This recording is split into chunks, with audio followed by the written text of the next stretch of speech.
Allah subhanahu wa ta'ala says in the Quran, وَلَنَبْلُوَنَّكُمْ بِشَيْءٍ مِّنَ الْخَوْفِ وَالْجُوعِ وَنَقْصٍ مِّنَ الْأَمْوَالِ وَالْأَنفُسِ وَالثَّمَرَاتِ وَبَشِّرِ الصَّابِرِينَ الَّذِينَ إِذَا أَصَابَتْهُمْ مُصِيبَةٌ قَالُوا إِنَّا لِلَّهِ وَإِنَّا إِلَيْهِ رَاجِعُونَ أُولَئِكَ عَلَيْهِمْ صَلَوَاتٌ مِّن رَّبِّهِمْ وَرَحْمَةٌ وَأُولَئِكَ هُمُ الْمُهْتَدُونَ. Allah subhanahu wa ta'ala says in Surah Al-Baqarah, the meanings of these verses are, and we shall try you with loss, we shall try you with fear, some kind of fear, some kind of tribulation, and hunger, lack of food, lack of nutrition, lack of resources, and the loss of selves, the loss of people, the loss of people that are close to you, people that you're concerned with, people that you love, and loss of property and wealth, and loss of vegetation, and loss of the things or the luxuries that you are used to. We shall try you with this. So life, the meaning in this verse is that life will never be the same. There are good days, there are bad days.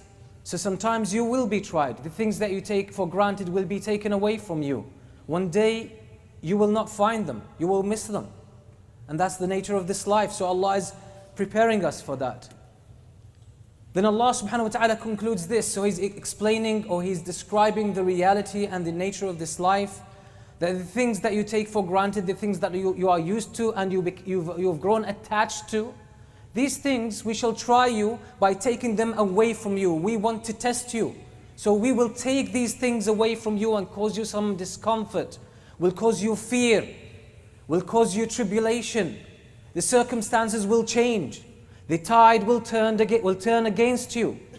Allah subhanahu wa ta'ala concludes this verse by saying, وَبَشِّرِ الصَّابِرِينَ, and give the glad tidings to as-sabirin, the ones that are patient, the ones who manage to develop the trait of patience and the practice of patience within themselves. وَبَشِّرِ الصَّابِرِينَ الَّذِينَ إِذَا أَصَابَتْهُمْ مُصِيبَةٌ.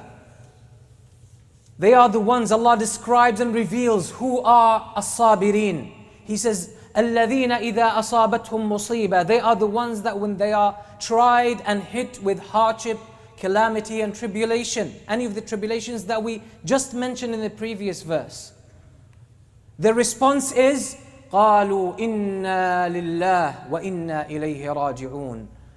They say when they are tested, when they are tried, when they are challenged, when they are troubled, when they face all of these adverse circumstances and times of tribulation, all they say, Inna lillah, we belong to Allah.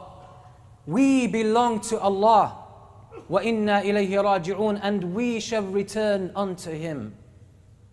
We are returning to Allah. We came from Allah and we will return back to Allah. So that's a summary of life. So they put life in perspective, and that equips them and develops within them the trait of as-sabr.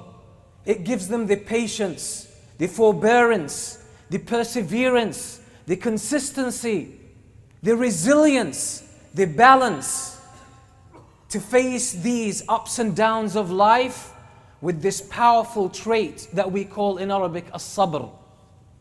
So whatever happens in life, they have this balance. They never lose perspective.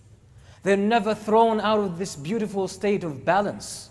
So, and they don't only say these words with their tongues, because a Muslim is supposed to have his tongue and his body and his heart all at the same level, all speaking or making the same statement. Otherwise, that would be hypocrisy. So when someone says, I'm not upset, but they are upset, that shows lack of consistency, incongruency. They have something in their heart. They tell you, I like you, I respect you, but deep in their hearts, they despise you. And they don't have any respect for you. That's not the state of a believer. So when Allah subhanahu wa ta'ala says, الَّذِينَ إِذَا أَصَابَتْهُمْ مُصِيبَةٌ قَالُوا إِنَّا لِلَّهِ وَإِنَّا إِلَيْهِ رَاجِعُونَ. Allah says, at the times of hardship, that's what these people say. And they don't only say this with their tongues. They say it truly with their tongues, but that reflects the state of the heart. So their tongue is merely expressing what they feel and what they experience in their hearts. Their tongues describe the state of their hearts. And that's where the power comes from. That's where the resilience comes from. That's where the balance comes from. And that explains the beautiful life and seerah of our great Prophet Muhammad sallallahu alaihi wasallam and his companions. That the times of ease never caused them to transgress or oppress or take advantage of the circumstances. On the contrary. And the hard times never made them lose hope in Allah subhanahu wa ta'ala. They were always connected to Allah. And this is how every Muslim should be.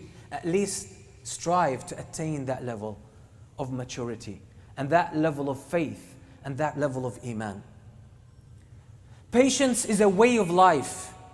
It's not only a theoretical concept that we just talk about. It is not something to brag about. It's not something to pretend to have. It's not something that you can fake. Patience is a state of heart, is a state of mind that you experience the peace within, regardless of how turbulent the times outside are.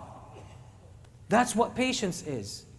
It's the calm, it's the peace, it's the serenity, it's the assuredness that we have in Allah subhanahu wa ta'ala, regardless of how our lives or how our days turn out to be. That's what patience means. And this is why Allah subhanahu wa ta'ala praises patience in the Quran so often, that the word patience or the concept of patience was mentioned in the Quran more than 90 times. More than 90 times. And all of them are in positive terms. Allah subhanahu wa ta'ala, for example, says, وَإِنَّ اللَّهَ وَاللَّهُ مَعَ الصَّابِرِينَ. And indeed, Allah is with the patient ones. And when Allah is with you, that's a powerful thing. It's not just a theory. It's not just a claim. It is something that has an impact on your experience, on your life, on your state. It has an impact on what you're going through. Allah is with you, and when Allah is with you, it doesn't matter who is against you. Because Allah is with you. And when Allah is with you, everything will turn out to be in your own favor. Everything will turn out to be a gift from Allah subhanahu wa ta'ala. But you have to hold on to patience, and that's the condition. And that's why the Prophet sallallahu alaihi wasallam said that Allah subhanahu wa ta'ala will try His servants. And Allah will test them. Sometimes it will be severe tests. Then the Prophet ﷺ says, فَمَنْ رَضِيَ فَلَهُ الرِّضَى. The one who is pleasant and pleased with Allah, the one who is pleased with Allah subhanahu wa ta'ala, then for him will be the pleasure of Allah. And everything will turn to be in his favor. وَمَنْ سَخِطَ فَلَهُ السُّخْطِ. And the one who is impatient, the one who is unhappy, the one who is displeased with Allah. Why does Allah test me? Oh Allah, why me? Why do these things happen to me? Why not someone else? Why do I have to go through all of these?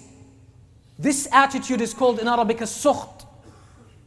And the Prophet ﷺ says, وَمَنْ سَخِطَ فَلَهُ السُّخْطِ. And the one who is displeased with what Allah brings his way, then for him will be the displeasure of Allah.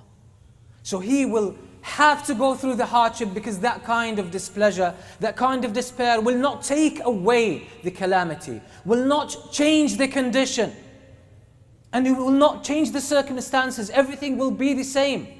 It's a hardship, you'll have to go through it. It's a calamity, you have to experience it. It's a pain, you have to feel it. So the words of complaint that you say, they don't make any sense. Practically, they're not going to change anything. And worse off, they actually make the pain even severer, because you put yourself in a victim mentality.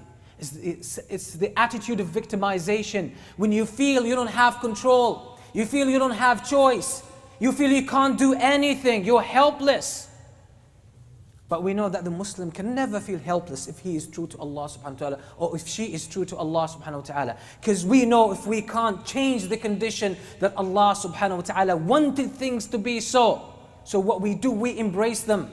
We see the deeper side of what is happening. We realize Allah wants good for us, even though we can't see it at the moment. And you can just reflect on your past life. Look at the hardships. Look at the pains. Look at the traumas that you've been through. 10 years ago, 20 years ago, 30 years ago. Contemplate upon them.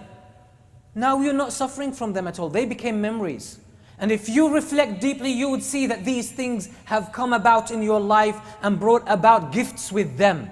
You've grown after the calamity. You've learned something about yourself. You've learned something about Allah. You became closer to Allah. You developed a higher level of resilience and patience and maturity as a human being. It revealed to you who are the true ones to you and who are your fake friends. Every calamity holds in its own womb the seed of a greater opportunity.